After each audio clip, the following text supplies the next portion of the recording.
Hi. Why do apple falls on earth even though there is free space above?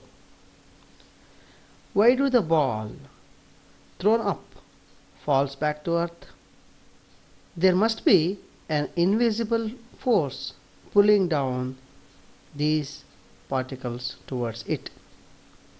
This was discovered by Sir Isaac Newton and called it as gravity. That is, every object on the earth surface is attracted by earth towards its center, and it is not affected by change in temperature, pressure, medium, or any physical conditions. This was given by an universal law of gravitation. That is, every particle in the universe attracts every other particle with a force that is proportional to the product of their masses and inversely proportional to the square of the distance between them. This force acts along the line joining the two particles. Let us take earth and a ball as two particles. That is, earth with mass me and ball with mass mo at a distance d. Then force exerted by earth on the ball varies inversely as the square of the distance from the center of the earth and directly proportional to product of their masses. That is, F is proportional to me into mo by d square, where proportionality constant is taken as G, capital G, that is universal gravitational constant, whose value is equal to 6.67 into 10 raised to minus 11 Newton meter square per kg square. Then F is equal to GME into MO by d square.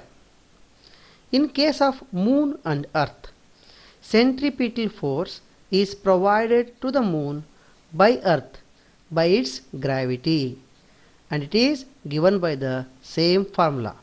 Here we can have me as the mass of the earth and mo as the mass of the moon. Then d will be the distance between the centers of earth and moon. Similarly, for two objects of masses m1 and m2 kept at a distance of d, the gravitational force F is given by F is equal to G m1 into m2 by d square. Expression for acceleration due to gravity. We know that weight is the product of mass and acceleration due to gravity. That is, W equals to mg. Let it be equation number 1. A body will exert a gravitational force on the ground, and in turn ground will provide equal and opposite force on a body. We feel this reaction as weight, and this force is called the weight, and it is defined by the universal law of gravitation as F equals to G me m by re square, where me is the mass of the earth, re is the radius of earth, that is distance. Since gravitational force and weight are equal, equating 1 and 2, that is F is equal to W, that is G m by RE square equals to m into g. Both the m cancels. Thus, g equals to g m e by RE square. This is the expression for acceleration due to gravity. The value of g, or acceleration due to gravity, is given as g equals to plus or minus 9.8 meter per second square. By this equation, we can conclude that the value of g is independent of mass of the object. At the same time, the value of g varies with height. That is, if a body is at a height h above the ground, from the universal law of gravity, distance d is given by Re plus h. Therefore, the acceleration due to gravity g at height h is given by gh equals to gme by Re plus h whole square. By this equation, we can know that the value of g does not depend on the mass of the object, but depends on the mass of the earth and depends on distance or height of the object from center of the earth. As gh and the height h are inversely proportional, more the value of height h, lesser will be the acceleration due to gravity g, and lesser the value of height h, more will be the acceleration due to gravity g. Thus, the value of g on earth is slightly higher at the poles than at the equators due to the geoid shape of earth. Have you enjoyed a ride on a giant wheel? You feel strange while descending. This is the condition of zero reaction. This condition of zero reaction is called weightlessness. If a body of mass m is inside the lift, then its weight is given by m into g. This is the force with which the body is attracted towards the center of the earth. Generally, the floor of the lift exerts an equal but opposite force on the body. That is the reaction. If the lift is moving freely under gravity, then the body and the lift accelerates towards the center of the earth with the value g. Then the resultant force acting on the body inside the freely falling lift is also mg. Thus, mg equals to mg. Then mg is brought to LHS. mg minus mg equals to 0. This condition where the reaction on the body is 0 or the zero reaction condition is called weightlessness. It is generally experienced by the astronauts, the person in the lift coming downwards, and a descending merry-go-round. Tycho Brahe made a detailed study of the planetary positions for about 20 years. The accuracy of his calculations and recordings was about 1/6 of a degree. His junior, Johannes Kepler, was given the responsibility of publishing his recordings.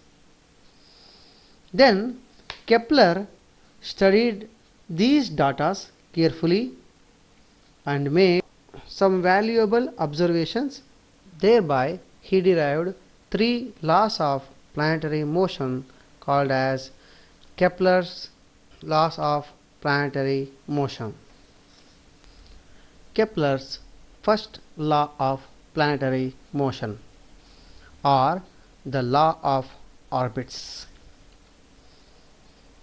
The planets move in elliptical orbits around the Sun, with Sun in one of its foci.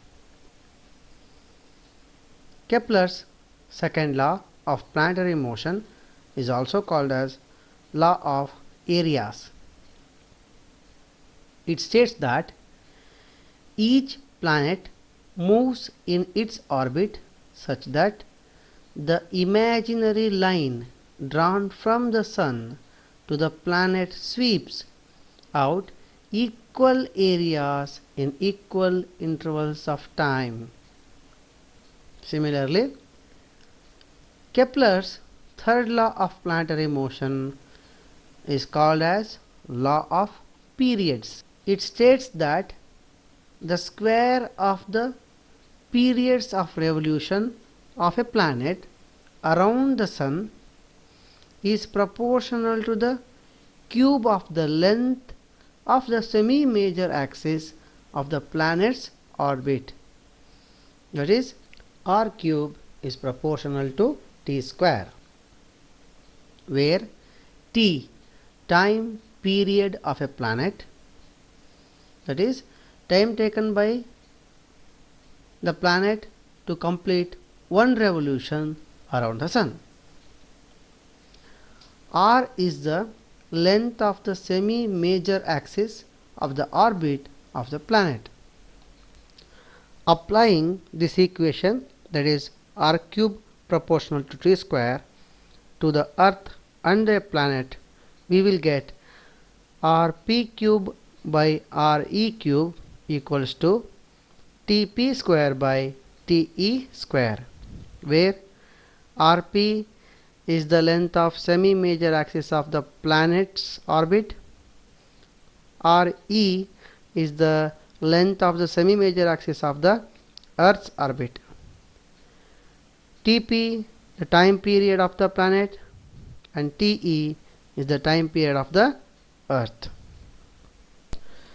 When the time period of the Earth is taken as 1 year and the length of its semi-major axis is taken as 1 astronomical unit, then the relation is given as rp cube is equal to tp square into 1 astronomical unit cube by 1 year square,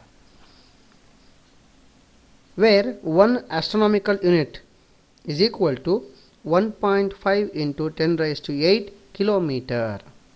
Kepler's third law can be used to find number 1, the mass of the Sun, number 2, the distance of the planet from the Sun, and number 3, the period of revolution of a planet.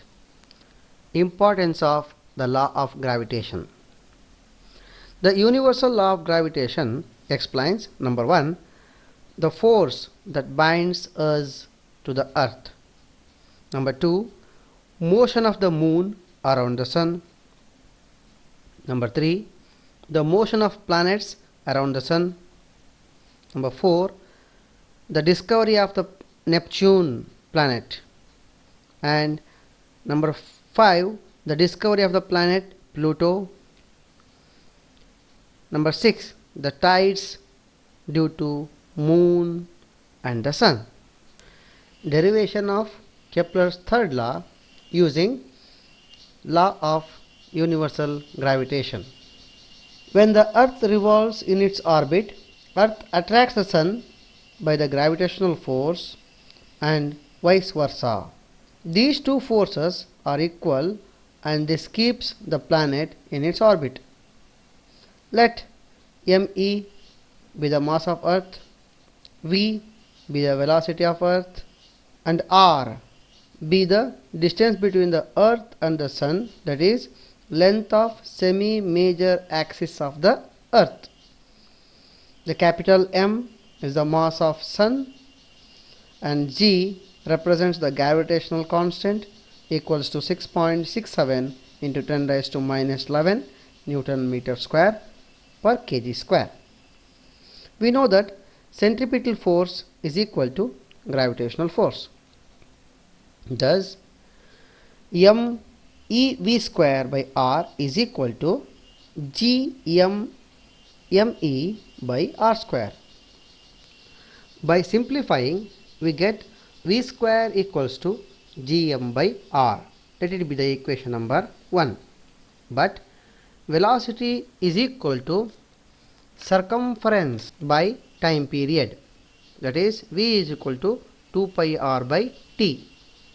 By substituting this value in equation number 1, we get 2 pi R by T whole square equals to Gm by R.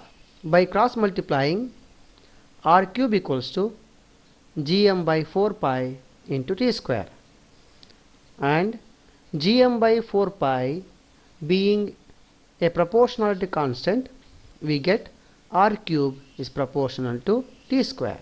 Hence, the Kepler's third law been proved.